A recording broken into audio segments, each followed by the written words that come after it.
The Abigail Hernandez case has grabbed headlines across the country ever since she returned home safe after being apparently kidnapped and held for months.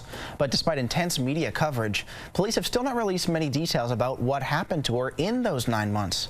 Kat Viglienzoni joins us this morning to talk about why investigators are holding back. Good morning, Kat. Well, Steve, this case in particular highlights the sometimes tense relationship between police and the media. At issue this morning, we take a look at the balancing act of the right of the public to know against the needs of investigators. After vanishing on October 9th and returning on July 20th, Abigail Hernandez is now home, and her alleged kidnapper, 34-year-old Nathaniel Kibbe, is facing charges. Investigators credit Hernandez's safe return in part to the actions of everyone who made sure her case stayed in the limelight, including the media. On a personal note, I'd like to say thank you. You were all here.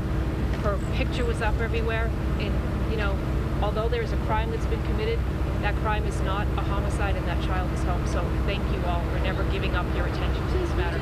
But we still know relatively few details about what happened to Hernandez. Investigators say that's because they're trying to protect an ongoing investigation that they say still has loose ends. It's a love-hate relationship. Oftentimes the media is needed to aid in the investigation, but then once the investigation gets rolling, they don't want to see the media anymore, right? So it's a balancing act. It really is. It's about getting information and getting information out there that's necessary and withholding certain information that might taint the possibility for a fair trial.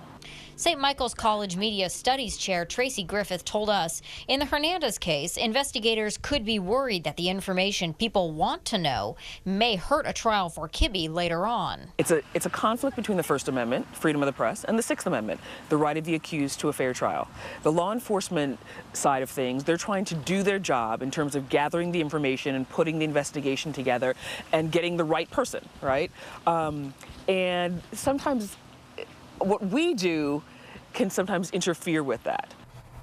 Now, Griffith also points out, though, that there are mechanisms within the legal system to make sure that someone accused in a high-profile case gets a fair trial, like questioning potential jurors or moving the trial. Steve? Yeah, it can be frustrating. I mean, we know she's home now, but still so few answers. Thanks, Kat.